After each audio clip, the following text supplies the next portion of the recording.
The Music Matters Podcast, episode 7. It is number 7. 7. It's like crazy to be on number 7 already, but it's still a low number to me. It's a low number, but once we get to 27, I guess we can start talking. Come on, talking a lot. That's a lot of talking. That's like at least 7 hours of talking. Yeah. Actually, what we were talking about is just having a rap battle this whole episode. Yeah, you guys. I was checking the mic and my flow was on point today. It was on point. My flow was unknown, about to grow. He reaps what he sows. Hoes.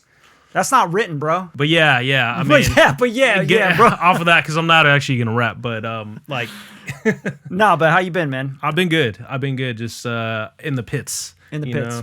Digging for gold. Yeah, it's March now, so yeah. I feel like now it's like everybody's going, oh shit, it's March. We got to do stuff. What am I doing this year? Yeah, January and February, I feel like were weird months starting in 2025 in music.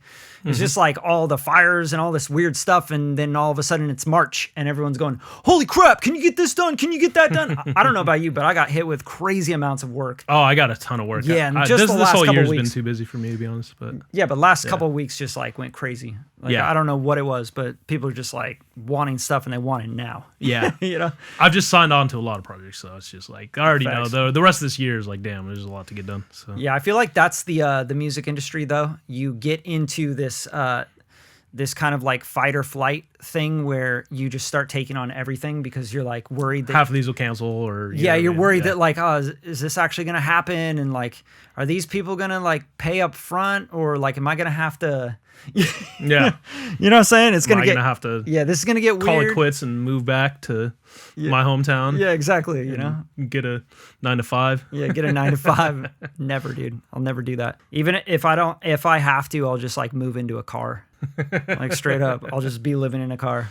But yeah, dude, we want to keep this podcast focused. We're trying, right? We're trying really hard for you guys because we know that the value is in giving you guys game and our opinions through doing this for a very long time. But if you're not already subscribed to the channel, definitely subscribe. And if you do dig the podcast and you have watched or checked out any of the other episodes, drop some love. Share the show. That's how we get it. We're not like running a bunch of ads or anything on these, so share the show. No sponsorships whatsoever. All right, but let's get into some AI talk. I know that a lot of people are really panicked right now, and I just want to start by reading a little headline out of the UK because I think this is really interesting, and it has a lot of implications for what's coming for AI, technology, copyright, and for musicians, artists, songwriters, right? Like stuff like that, where people are really panicked about this stuff. And let's talk about it. I'm going to start with this, just going right off this digital music news. This more than 1,000 artists are releasing a completely silent album to protest proposed British AI laws. Over 1,000 musicians are releasing a silent album to protest the UK government's proposed AI-related changes to copyright law. So this is a big one. Kate Bush, people like the Beatles, right?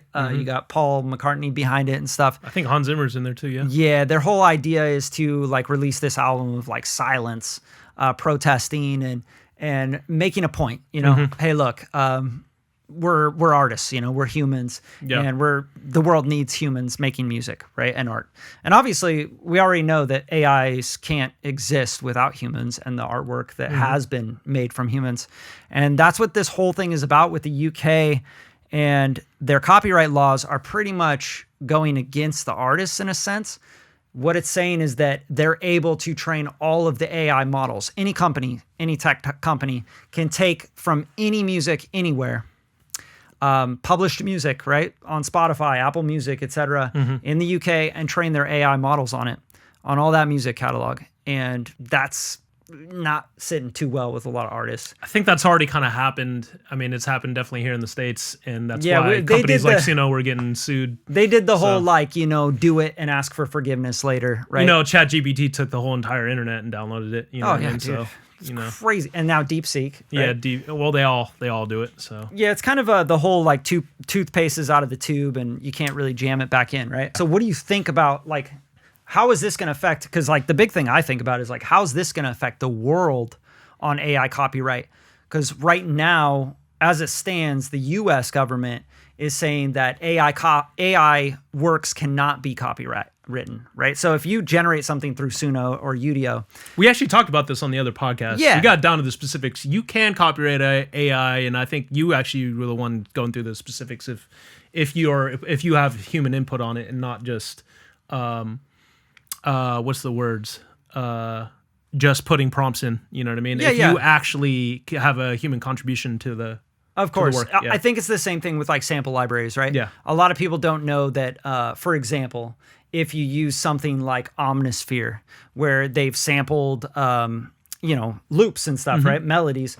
If you use Omnisphere by itself, some of those melody loops, and you don't add anything to it, any layers or anything, then you can't copyright it. Yeah. Right. So a lot of composers and producers, that are making music for big movies, TV shows, etc., they have to put something on the loop, right? Or else it's not copyrightable. Same thing with Splice. Yeah, all those what do you call that? Free royalty-free loops and stuff like that. Yeah, royalty-free, right? It's like doesn't mean that it's yours all of a sudden, that you totally own the work. Well, yeah, if you change it and you add stuff around, you have to add stuff to it. So you have to. If you don't add stuff to it, they can actually claim the copyright, which is crazy. But it's also makes sense, right? It's like, okay, I made all these melody loops, and then you just went and released all my melody loops.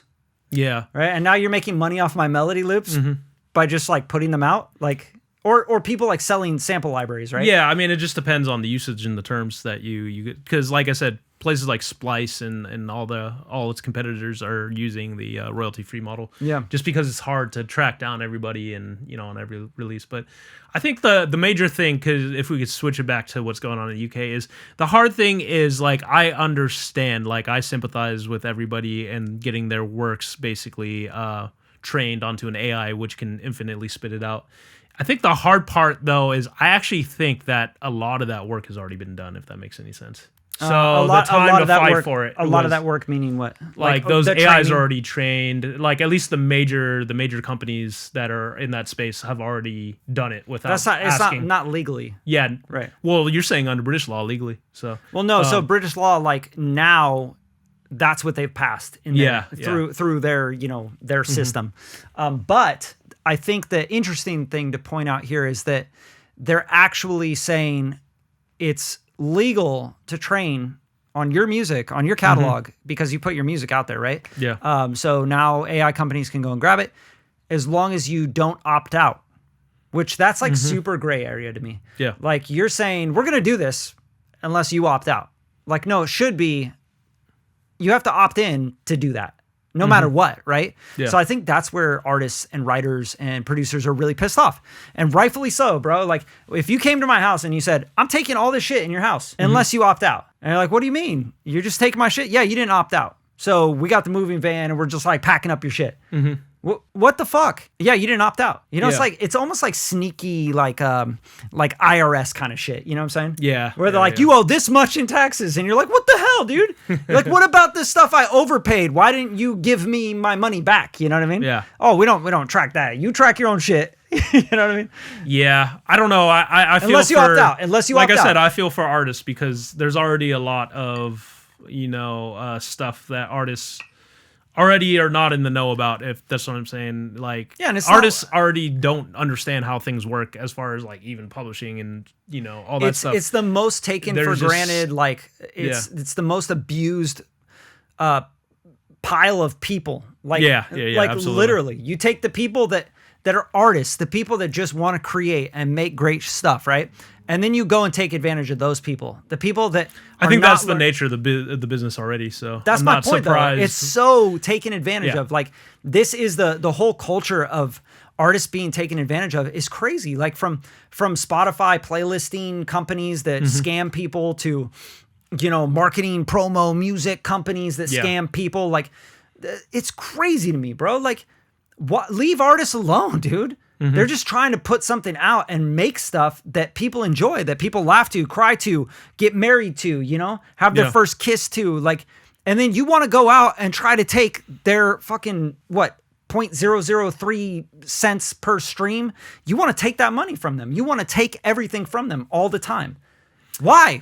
Yeah. What's the point? I don't know. It's always a weird thing in music because I think people don't understand the value of music, or maybe they intrinsically do, but they don't apply any value to it. Because I think that's the protest. You know what I mean? The whole idea is like, dude, we're gonna drop this album. It's gonna be silence.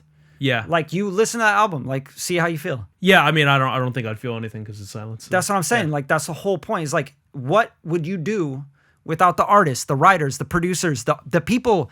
Like, dude, how many hours do you spend a day making music, like working on music? And I say, like, editing, vocal tuning, recording, coming up with ideas, thinking about it, bro. Like, how many hours do you think? Probably most of my day. Majority, right? Yeah, most of my day. I'm up at night sometimes, like, thinking about it. Yeah. You know what I'm saying? Like, I can't sleep because I'm going, oh, fuck, man, I got that melody, and I gotta correct that thing. I gotta layer those vocals. I gotta do this. Oh, maybe this harmony will work. Maybe it won't, you know? I gotta do this. I gotta get a bass player on that track. Like, you're thinking about it, and you're working all the time on creating stuff for people so you can share that stuff with people, so they can connect. Like, it's communication, it's connection. And then you have these corporations and these tech companies that want to come in and monetize that and take advantage of it. Yeah. And you kind of last podcast I talked about the music industry making more money in like places like Spotify, talking about record profits. It's basically they're making more money than they've ever made, and as even applying inflation. So the music industry is making more money now than it was making in the 90s. So. Exactly. So streaming works, all this stuff works, and it's helping artists. It's made a lot of artists over $100,000 a year, more than ever in the time of history, ever. So you actually have more artists making money and making a living and having careers in music than ever before, regardless of all the bullshit you see online, regardless of all the posts and all the just complete nonsense, garbage. I know plenty of people that make good money off music. People that should not make good money off music. Like, let's be real, right? Yeah. That would never have made money in music in the 90s. The gatekeepers are no longer have the ability to gatekeep on music. Now the tech companies are the gatekeepers. So if you start to say, let's get government involved, which they have been forever, right? Because we're talking about MLC, mechanical licensing. We're talking about the payouts, the royalty payouts. A lot of people don't know this. 9.1 cents is through U.S. Congress, right? 9.1 cents is what you get paid as an artist for a royalty on a mechanical. For every mechanical, you get 9.1 cents of that dollar, okay? So if you don't understand that, you have to at least understand that. And if I'm saying the wrong number, it's just because it's been updated, right? So every year or every 3 years or 5 years or whatever, they go back and hey, we gotta, do this for inflation and adjust things. But now we're looking at a point where, what does the fucking mechanical royalty rate matter anymore when the government's not fighting for artists anymore? And now they're fighting for tech companies that are getting rounds of hundreds of millions of dollars in investments. Like, think about that. You're an artist.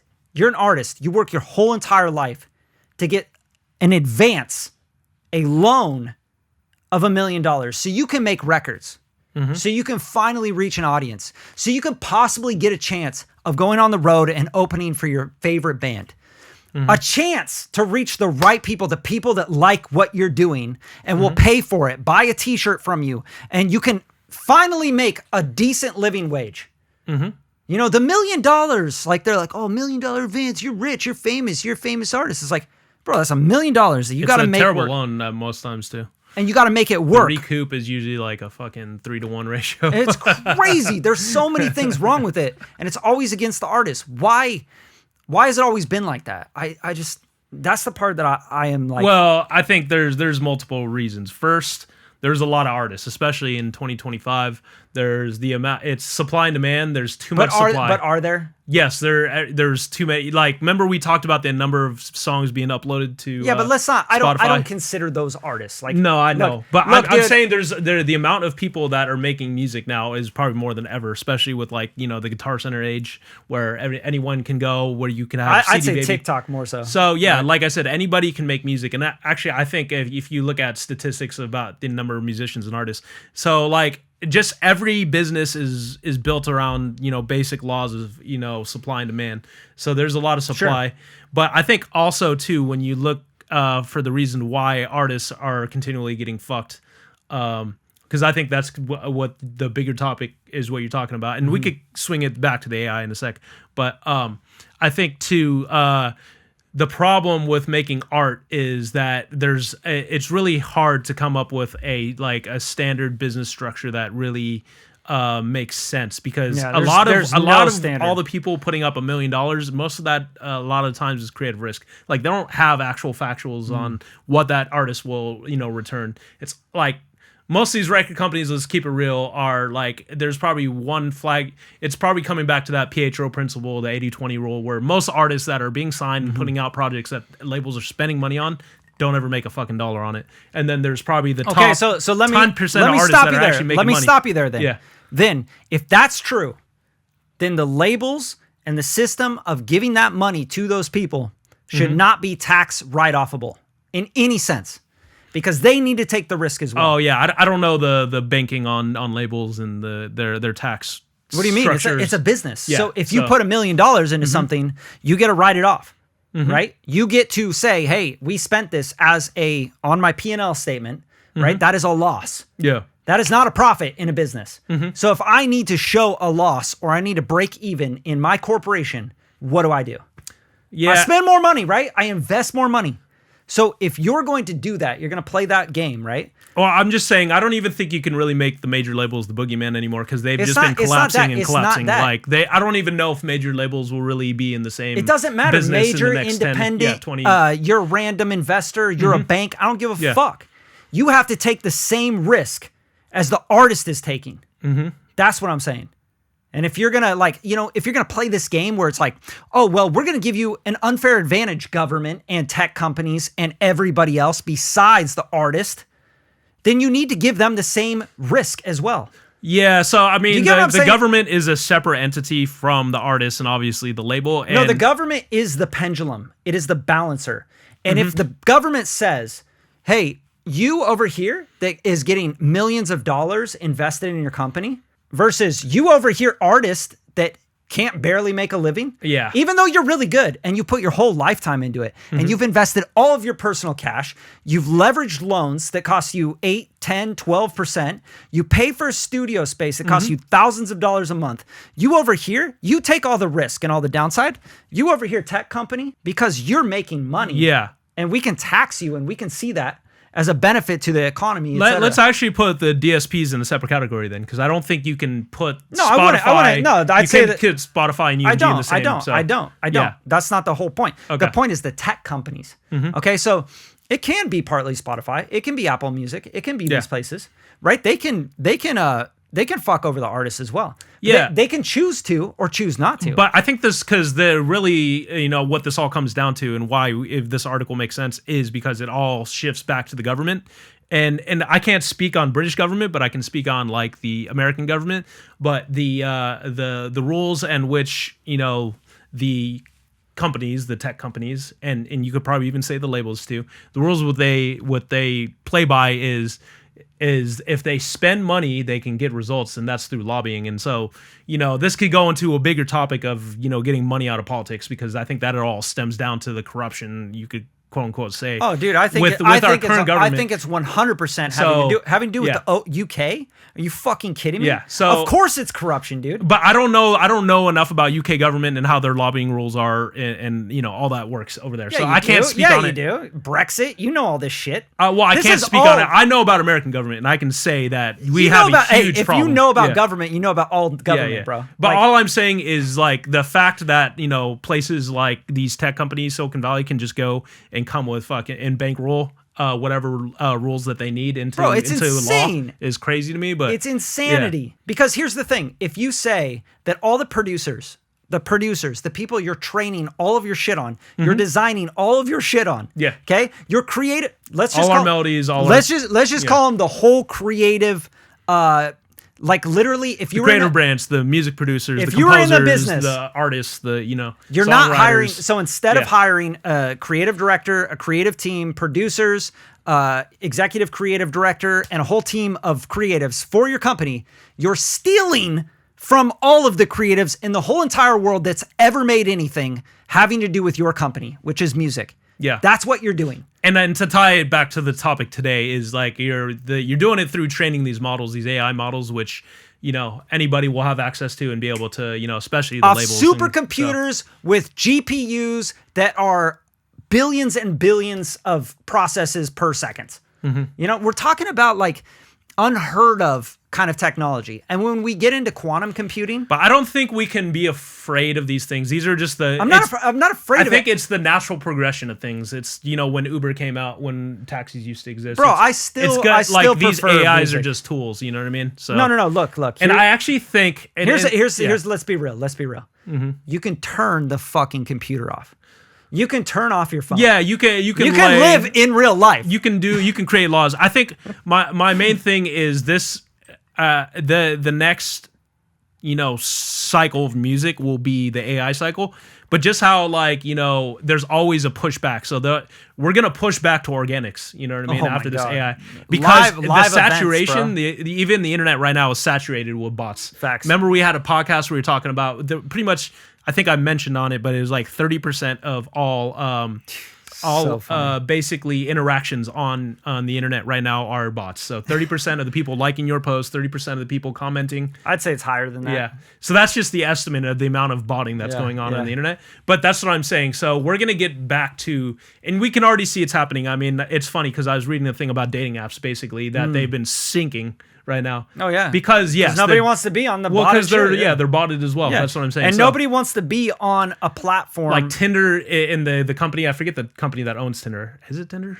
Is that the main? Well, whatever. I don't know. The dating apps are going underwater. The industry is kind of falling apart. The dating app stuff, but it'll happen in music too. With if music becomes too AI'd, it won't, like, people won't want to listen to it because it'll be too overly. It'll be too perfect, or it'll be these things that like we just don't care to hear the new Britney Spears album because we've heard the last 30, you know what I mean? And I think that's part of it too. What is being discussed in that whole thing is, likeness, you know what I mean? Yeah. And AI stealing likeness, you know what I mean? Is Frank Sinatra going to drop an album in 2050, with his likeness and other people, you know what I mean? Stealing that and his creatives as well. So it's like, will we care about the 90th Tupac, release when they're just AIing him, you know what I mean? Nobody cares. That's what I'm saying. So, especially because you're running out of a generation that even knows who Tupac is. Yeah. So we want the newer guy that's like better than Tupac.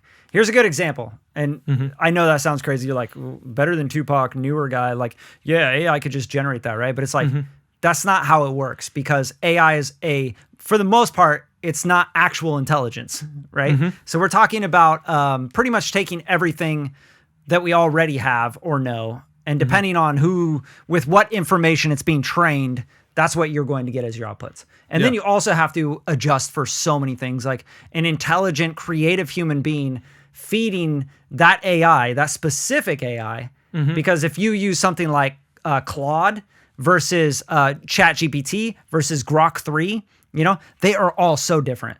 And I've noticed that. I'll use Claude a lot more for stuff. But Grok 3 is my favorite one at the moment. Yeah, but oh dude, I've been using Claude like crazy. I've been using DeepSeek and Grok. I really like Claude for brainstorming stuff. It's really, really good for that stuff. Yeah. But the point is you have to have good inputs. You have to have companies that are feeding the AIs really good, up-to-date information and content. That's why I can't use Gemini. See what I'm saying? I hate Gemini. But this is the point though, like where we're getting creative with the AI, and this is kind of the benefit of it, is that, okay, take all that aside, right? Like the artists are really pissed that, like, obviously, like, you have to opt out or we're going to train your shit. That's fucked up, okay? That should never, ever be a thing. We should never say, we're going to take all your shit and we're going to use it to profit, right? Unless you say no. And you may not even know about it because you're not online or whatever, right? Yeah. So that's fucked up. I think that at its core is unethical. And I think that should be fought in court till people are dying for it, because that's just not okay. And when we source of all these problems, though, Brad, I've been saying this since the radio podcast. Hold on. Let me just finish this. The biggest thing here is principle. It's ethics, right? So if you say it's okay to do this with this, then when do you say it's not okay? You see what I'm saying? We're going to opt you into this and into this and into this. Unless you opt out, we're taking this, and this, and we're taking more of your shit, and we're taking more of your rights, and we're taking more of this, and we're taking more of your money, and we're taking more taxes, and we're taking more of this. And that's the problem I see. So when we get into creatives, you're saying, we're going to take your life's work and we're going to train a computer to learn all of that stuff, put it all together. Do it on command. And companies will be able to use that to make profits off of it. We don't have to pay you. And the only way you're going to stop us is if you opt out. And we're not promising even that we're going to stop if you opt out. And how will we know if you But if you fight us in court, maybe, like if you can, exactly. And that's where we're at in a very dangerous, I think that's super dangerous. When it comes to people's lives, we're living in a digital and real world. It's a hybrid now, right? You're on your phone all the time. You're on Instagram, you're on TikTok, you're talking to your friends and watching people and keeping up with people through these different platforms and these social medias. Same thing with music, right? I keep up with my friends through their record releases and what they're doing and their content around their songs and all that stuff. I see, you in the studio with your content. I might watch a story on Instagram, etc.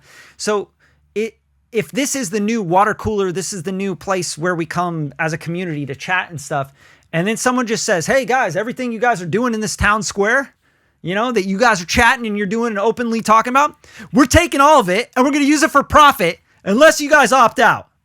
But nobody's even saying that. They're not getting on and blasting it over the news. They're not sending an email. They're not sending letters, official letters. They're just saying, if you know, you know. If you don't, you're fucked. Yeah, but I think what I was trying to say is this: the reason for that and the reason for all this, and like I said, the third party, the person who's supposed to put up the stone wall and supposed to stop all this shit is the government. And the elected officials. But that will never happen. That's what I'm saying. It all comes down to the root problem is, basically lobbying and money in politics. Until elected officials can't be bought, you know what I mean? Then we can never even hope to that, because unless you got more money than Silicon Valley or more money than any of these. I don't see it like that. I see it like this. Every individual has a choice. Every individual can vote with their dollar because we live in a capitalistic society. Same thing as the UK. It's all capitalism. Let's be real. Like, if you decide not to spend your money with these companies and you say, I'm not gonna buy your AI music. I'm not buying your shit. Fuck your AI music. I want to buy from real artists. And not only that, you go and you buy the CD, you buy a hat, a t-shirt from that artist, you go to their show, you buy a ticket for their show and don't show up. Who cares? Support them, But if you decide I'm going to support this tech company by just keep giving them money because they're making all this AI stuff, that's where the problem is, because people are the problem. We are the government. People are. We're humans, right? So here's the difference, because you're not talking about retraining musicians, because I think inherently all people who are musicians, artists, producers, songwriters, all those people understand it. You're talking about retraining the consumer, and the consumer will go to and we kind of did that with Spotify and streaming. Well, we retrained them off basically LimeWire and fucking torrents. Who and shit. uses that anymore? But do you know anyone? But do you know how that happened? It's through the convenience model. It was because it was convenient to switch to streaming. So you have to make it convenient for them to support the artists. You're talking them to shell out for a concert ticket that they're not going to go to. That's what I'm saying. That is the biggest convenience. problem. The convenience problem. That's inconvenient is what you're talking about. So the government needs to set that pendulum straight. It needs to balance it and say, for artists, we're going to subsidize this, this, and this. We're going to give you tax benefits for this, this, and this. The government has to put that into play. 100%. The elected officials that we vote on. But I told you the problem is that these elected officials are passing laws, and they're passing packages of laws, and they're baking them in to other laws. You know how that works. I get what you're saying. Yeah, but they're doing that because they're getting paid to do it. You know what I mean? Yeah, I get it. I mean, It's the lobbying. You're buying the votes. You're buying the votes from the corporations and stuff. If you don't think Apple is lobbying the government, or if you don't think Spotify is lobbying the government, or if you don't think even any of these AI companies are lobbying the government. This is all speculation, obviously, but that's it's not like you and I can. Well, lobbying exists, and in fact, it's pretty, for the most part, it's pretty transparent. There's, I'm sure, an amount of illegal. Everybody knows about lobbying, but they have to report those things.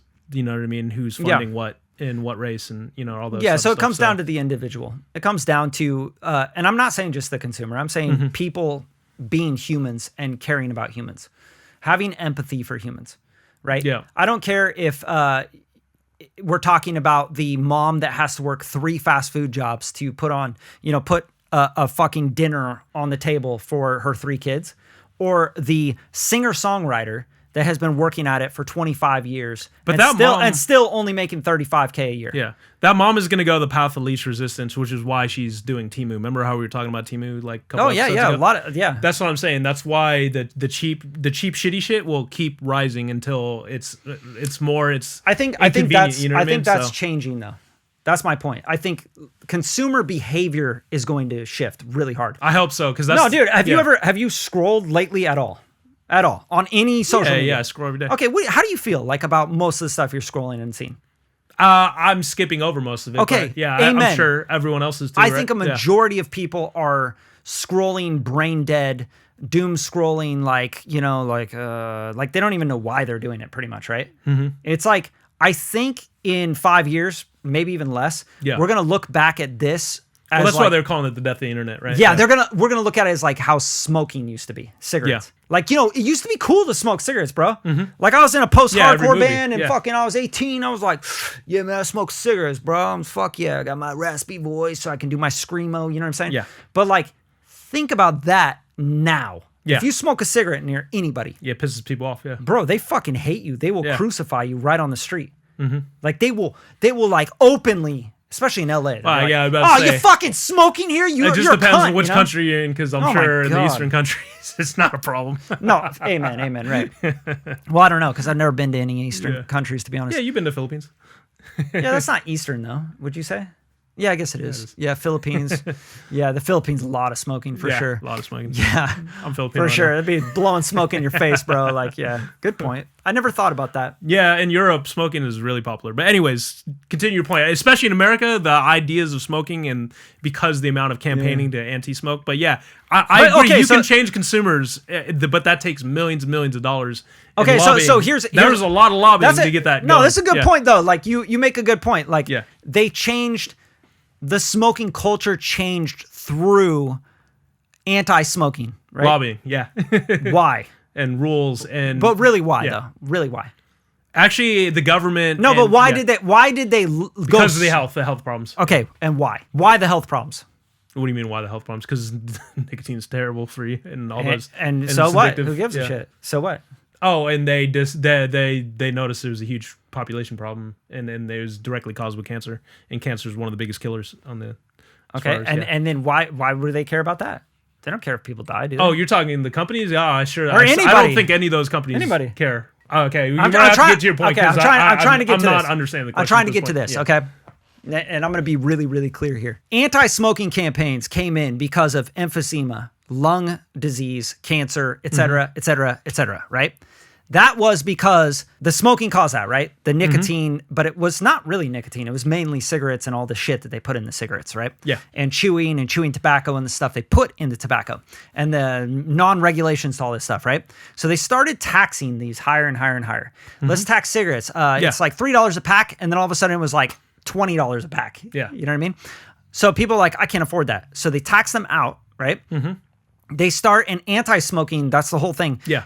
Because the pendulum, okay? So if health costs go so high that they go above the margins and the lobbying and the money you're making there, then you have to take that back down. Yeah. So that's all it is. It's just checks and balances. And when we look at it like this, I don't think we've hit the bottom though for music.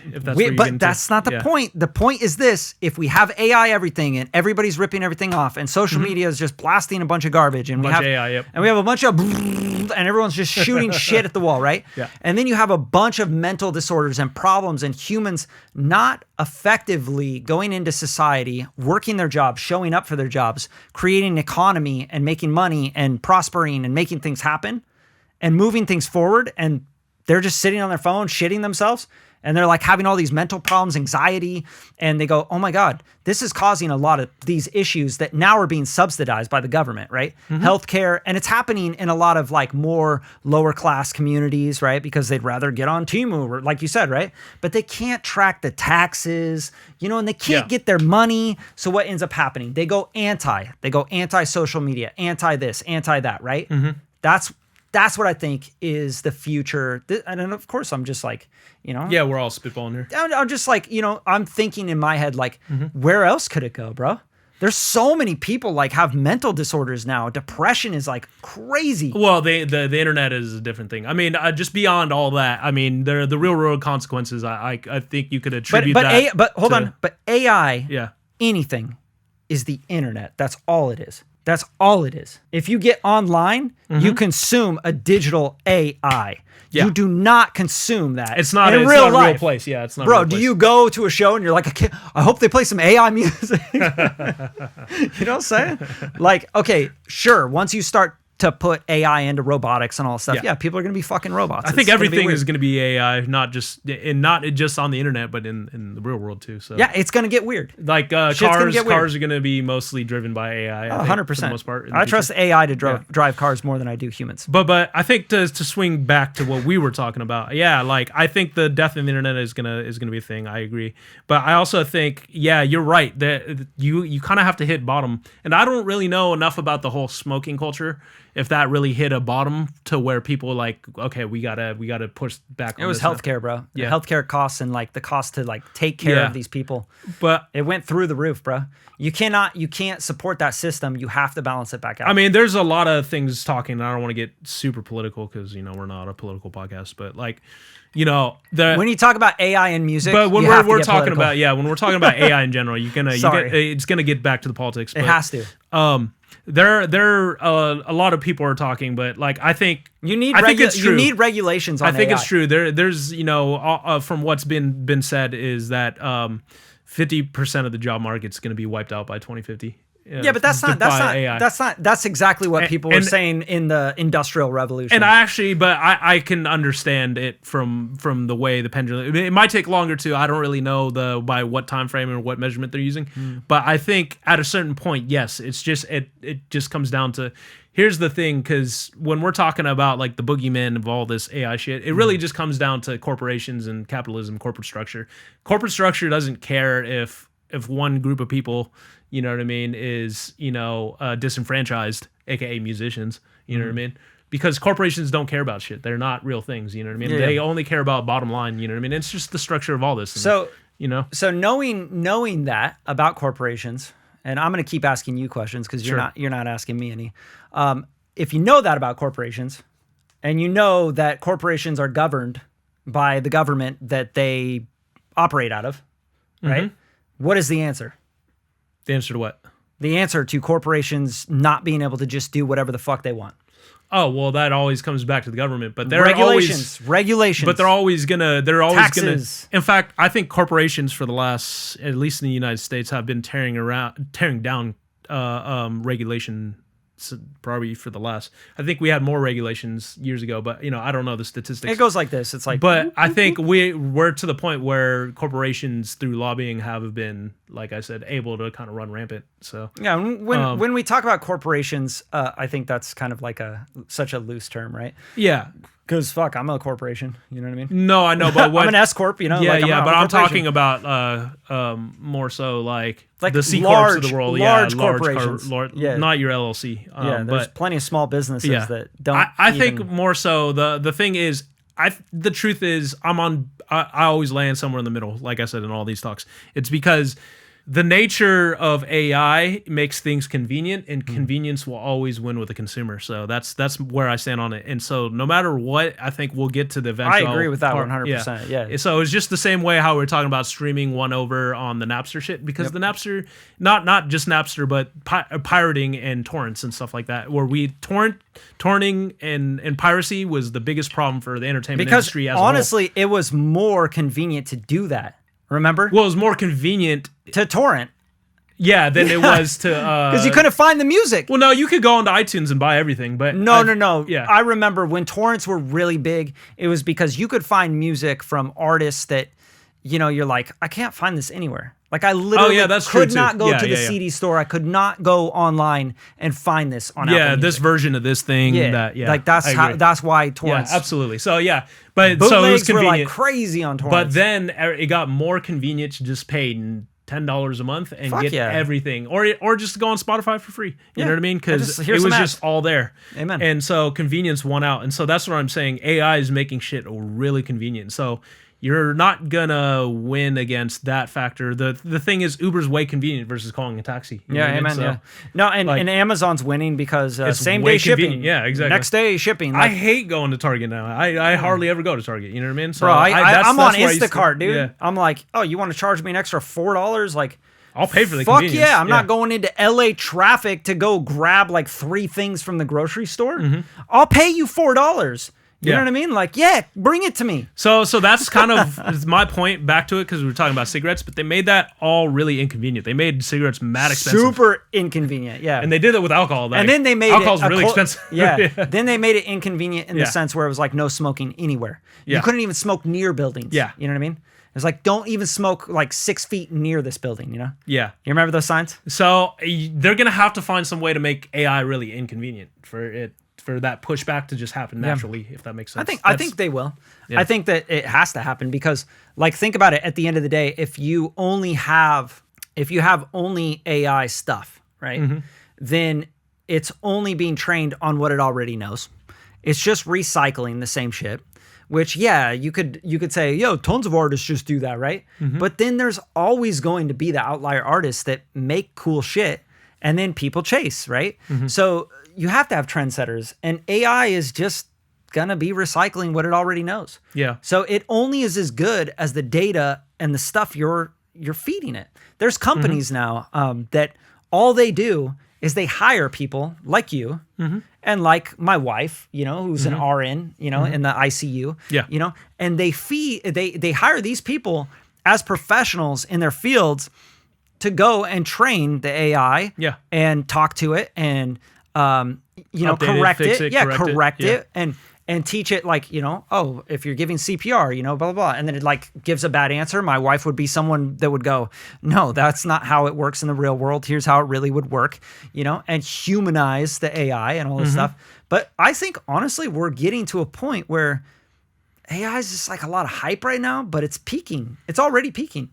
There's already like, oh, we came out with a new update. It's like, what's the new update? And it's like, kind of the same shit. Well, 4.5 on ChatGPT just released, and people weren't very impressed with it. Yeah, because they're expecting this like mind-boggling thing to happen where it's going to be this whole new world. Like, that's not how it works. Like, you saw how it works. You're already seeing how it works. This is exactly it. Yeah. If you want more out of it, you have to give more to it. So if you want these AIs to be generating all this new amazing fucking shit, you have to get in there with someone that's really creative and new and innovative. And they have to be good at prompting, and they have to be good at scripting, and they have to be good at, you know, correcting and talking. You're just basically all talking to the human side. Yeah, they have to put the human part. Exactly. Into it, So when you said like, oh, 50% of the job market's going to be gone, it's like, but I'm talking beyond just music. That was but my like, how could that's not even possible? Because if you look at the tasks of that lower 50% of, you know, what's being done, it's not high level work. You know yeah, but think about this. Yeah. How many times do you sit like waitresses and all that type of stuff? I think. Sure. Remember we had that talk. No. I agree. Yeah, so. And this is a real concern. I think right now where we're at, just to wrap this all up, right, into a little package with a bow on it. Where we're at right now, people have to embrace the technology. If you're not embracing it and you're like one of those people that are like, fuck this is bullshit. Yeah. Like, you might not have a job in 2 years. But if you, maybe even a year. But if you embrace it and you go like, man, I need to check this out. I do need to just open up to this idea, because just think about it. Like, it's going to be here no matter what. It's going to bypass you. It doesn't care about you, right? It's not a real thing. It's AI. It's artificial intelligence. Or it's a corporation. Or it's a corporation. It doesn't give a fuck about you. So, and it doesn't care that you can't eat or feed yourself, right? Yeah. If you embrace it now and you start to learn and skill up with using these tools, whether you're a songwriter and you're using Claude and things like Grok 3 and all this stuff to like learn what it can do with songwriting and help as an assistant for like when you get writer's block and all that. Yeah. So you can work a little bit more efficiently. You can make more great songs, even better songs, I think. Like learn a little bit more about syllables. It's a hammer, yeah. It's a part of the toolkit. You know what I mean? You know what I mean? Yeah. Incorporate it. So. Yeah, have it write some code for you to make your own software for writing songs, and then start your own little web page and start selling that with the AI being a middleware, right? Like if you don't learn this stuff, you will be left in the dust and you will be broke in a year, and you'll be like, why did my income go down when it's supposed to go up? It's because you're not embracing the technology, and this is a really, really big shift right now. Yeah. I don't have to be the only one to say that to you, right? Kevin doesn't have to be the only one to tell you that. Like, you can listen to any expert anywhere about any of this stuff that know way more than we do about this shit. We're just dudes. We're just dudes, you know what I'm saying? Like, we just make music. Music is our thing, right? But like, at the end of the day, if you don't embrace this and you don't skill up, like really learn new skills, you're gonna be devastated by this. I really truly believe that. So, and I'm coming from a standpoint of compassion and empathy. You know, like when something comes in and takes your job and takes something that you got really good at, and it just comes in and goes, "What the fuck are you doing?" Like you must have not been very good. Like slap you in the face and go, "Yeah, exactly. You must have not been that good at it." Because you would have been irreplaceable. Yeah, and that's a fear. I mean, like I think everybody has that fear. So keep improving, keep growing, and embrace these technologies. Use them. Like get better. Yeah. Literally beat the shit out of them, bro. Like I got, dude. I'm on there. Like I got like Claude. God now? I got all of them open at once. I'm not using Suno because I just don't like it that much. I think I just I don't resonate with it. You know, and that's okay. There's nothing wrong with that. Maybe you just haven't got what you wanted out of it. Yeah, and I'm assuming that's and I'm not willing to invest the time and effort for it. You know, like I'm like, well, I could have had a record done by now. You know, like that I really liked. You know, that I played guitar on, and like I put my stank on. Well, I mean, I would never use the Suno anyway. No, but you get what I'm saying. But like, even if it was writing something that I thought, oh, that was pretty cool, I'm like, that's really doesn't sound like me. I think it's amazing for sync. Sync licensing probably going to be game changer. It's going to be one of those tools where, especially in the UK, if it becomes like a legal thing, TV shows, commercials, all these people making syncs in the UK. Because a lot of that music is already what we consider generic, anyways. Yeah, of course. Yeah, it kills the generics. So. Oh, for sure. Yeah. Like that's why you have to be better. Yeah, you have to be better. You have to do your own thing. You have to have your own voice. You have to have your own style. If you're chasing that's not what is always asked for. Like especially in sync, it's not about. But that's what I'm saying. Yeah. If that's what sync is asking for, and then AI replaces that. Where do you sit? If you were the guy that just made generic ass shit, and you made type beats and you made all this stuff that just ripped everyone else off. Yeah. You never had your own voice, your own sound, your own production, your own whatever. Yeah, you cooked anyways. Who gives a fuck? Like you're done, right? So I mean that already exists in the current industry model without AI. So, yeah, facts. Yeah. So just stuff to pay attention to. I hope you guys really got a lot out of all of this, and if you did, it just made you think or made you go like, "Damn, those guys are idiots." Drop a comment, even if it's a hate comment. I don't give a damn. Yeah. Should we take a look at some TikToks? Yeah, let's do it. We're gonna review some reels and some TikToks. Yeah. Let's check out some the TikToks. internet. We're gonna shit on the internet. So let's internet it. Yeah. Okay. So let's check out these TikToks. How are your socials? Sorry, I was in the studio all weekend. Great track, but we're gonna pass. Work on your socials. Do you have any room on your guest list? I love your socials. This one's not for us. There's a lot of potential here. Oh my god, dude, this one's not for us. There's a lot of potential here. That was so good, man. We're gonna pass. That was we really good. Like it, but we're gonna pass. Is this like a new trend? What? This is a new trend, like the whole the low pitch sleep paralysis, but instead of demon is an A&R. Demon is. We love you A&Rs, by the way. God bless you guys. Oh, fucks it up again. God damn it, Kev. All right, you do the computer thing. He says, I use Suno all the time, bro, but I can't use Finder. Neither of us can, apparently. Oh, my God. Music industry hot take. Original indie music is dead. The only thing getting money spent on and pushed is something that is already kicking off algorithms owned by major labels. Major labels own the streaming services. Major labels own in perpetuity back catalog, publishing, and masters. They are allowing young artists creating bootlegs with virality and familiar aspects of music that they already own to be re-released, keeping the lion's share of the portion and not handing much of it on, and then training AI models on everything that they also own in perpetuity, so that artists will soon become a hobby for rich people or people with rich parents. Hold on. So this is like what, a doom scroll post? Like everything's doomed. Like as he walks through his nice neighborhood. Like, bro, what are you talking about, dude? What are you talking about? Like you say, everything sucks and everything's fucked and everybody's fucked. Like, dude, you're just doing this to get views. That's how I feel about that. No, I think you kind of have to understand the nuances of everything he was talking about, because he kind of powered through like 10 different topics. You know what I mean? In one video. But like, there's he's like the funny part the world about is this, doomed. The funny part about this is like he's doing this to get views. To get views and get clicks on his Instagram. That's what he's doing this for. Yeah, maybe. I don't know. I What don't do you know. mean, maybe? I haven't checked out his actual Insta. No, it's obvious. Yeah. I bet that posted really fucking well. Maybe. Good work. Now put some positivity out there and get some views. You're the president of your label. You have one artist. You. Did you do everything that you could that day to get your artist the most exposure possible? Did you post today? No, I only post 3 days a week. Okay, so you took a day off from getting your artist and your music that you said could impact lives. When's the last time you released a song? Oh man, like every couple months? Okay, so you took 2 months. What were you doing with the music that you already have out? Well, that's not my latest single. I'm working on my latest single. There's 7 billion people in the world, 3 billion people on social media. Let's get this music out and let me help you find the right audience. And then as these people come into our world, what do we have in place to start building a relationship?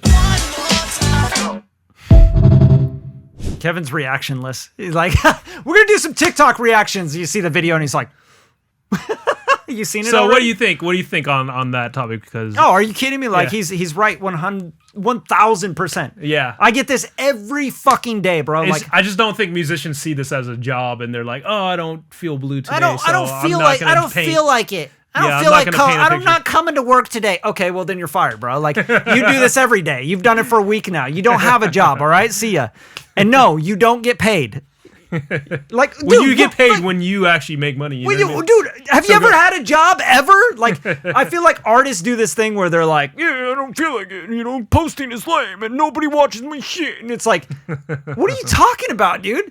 Like, imagine you did that at your Yeah. job. Like, you're just like, dude, well, I serve tables at restaurants. Can I get a raise? Yeah, fuck these people. I'm not showing up today. I just don't feel like it. And what? You guys should pay me a lot more.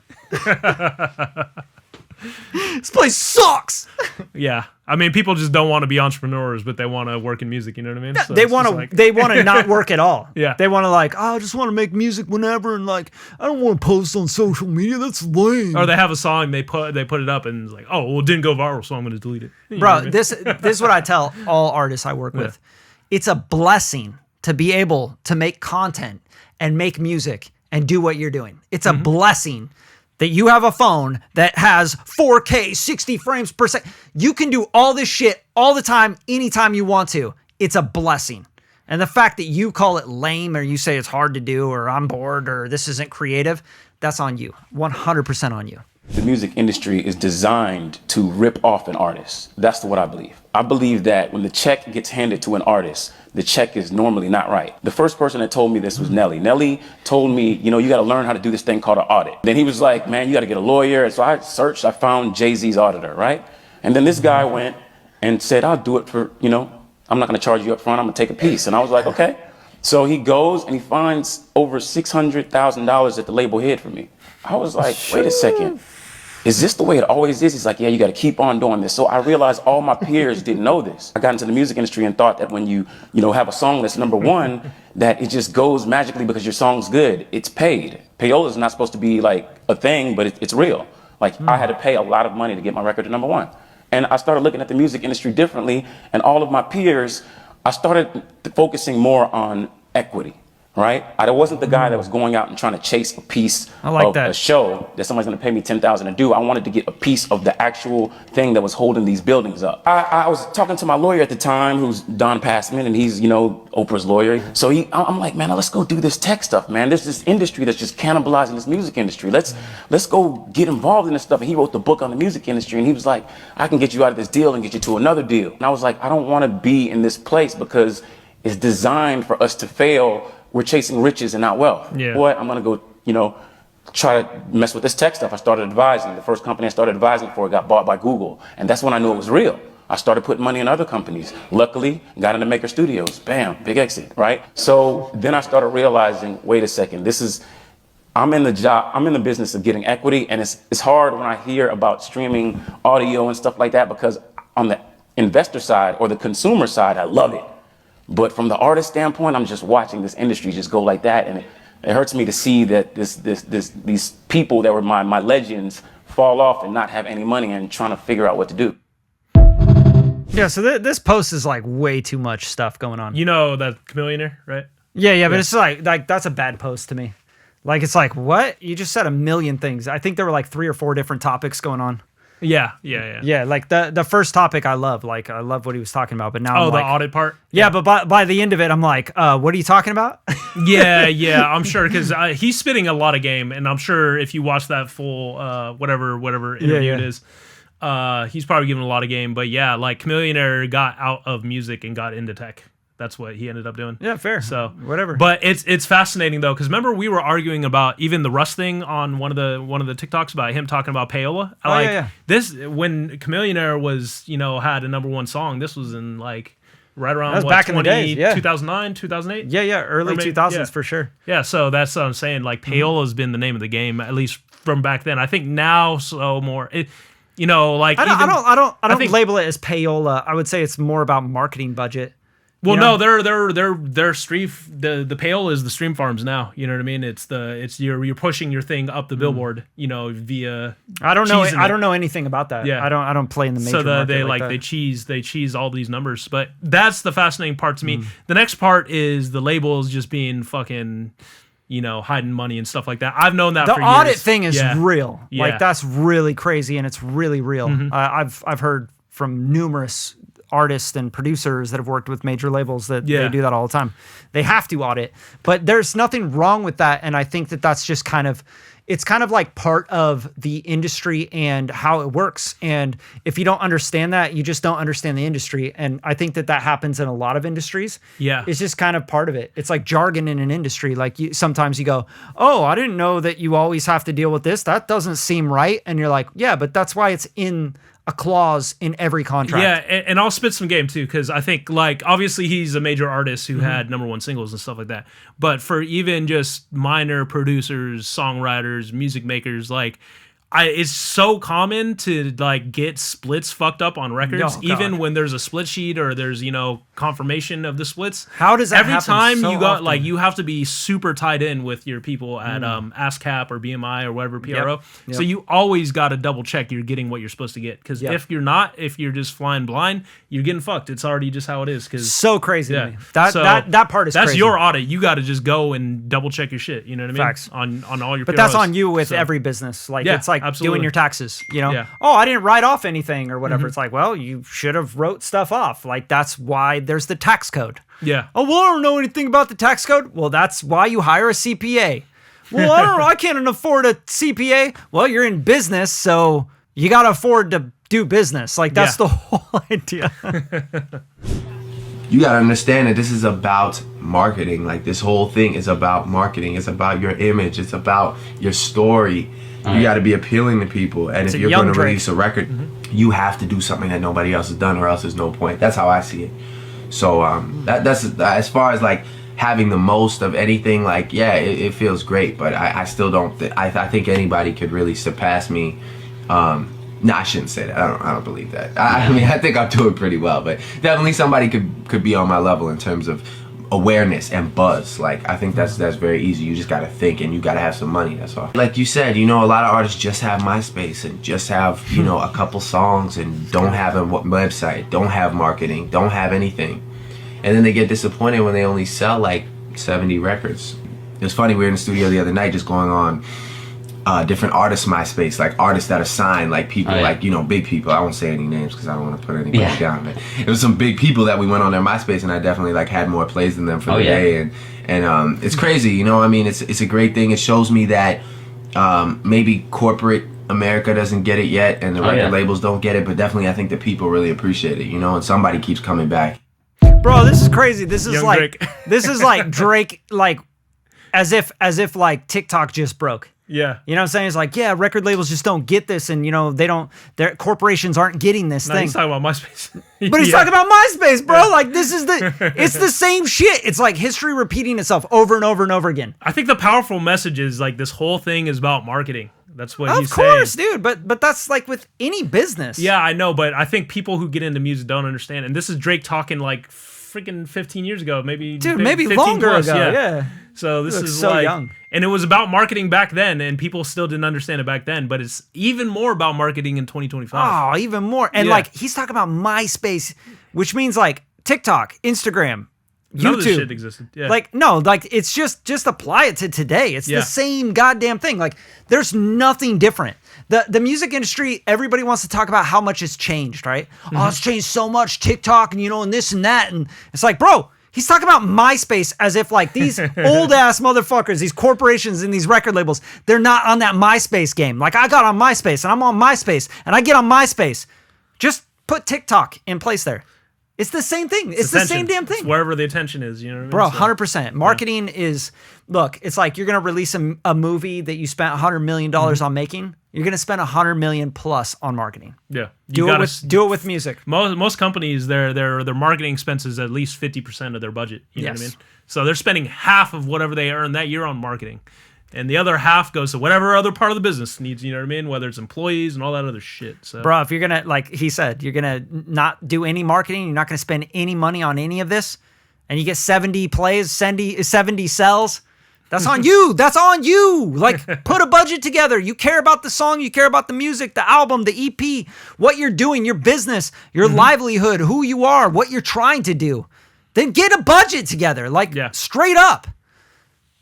Just make some more content at least. Thank you guys so much for tuning in to the Music Matters podcast episode 7. This was all AI music. It's all speculative. We're actually not talking. Brad's generated right now. I'm actually an AI. I've actually been, dude, I swear to God, multiple times online, people are like, is this guy AI or is this AI? And I'm like, what the fuck, dude? It's so weird. But really appreciate you guys tuning in. If you haven't already, go follow Kevin at KDE Beats on all platforms. Follow Brad at Bradley HD. Yeah, hit me up anywhere. DM me, ask me questions, whatever. Send them dick pics. Don't send me any dick pics. I will block you very quickly, and I'll send you a dick pic back. But appreciate you guys tuning in. Definitely subscribe to the channel and look out for more episodes of the Music Matters podcast. Peace.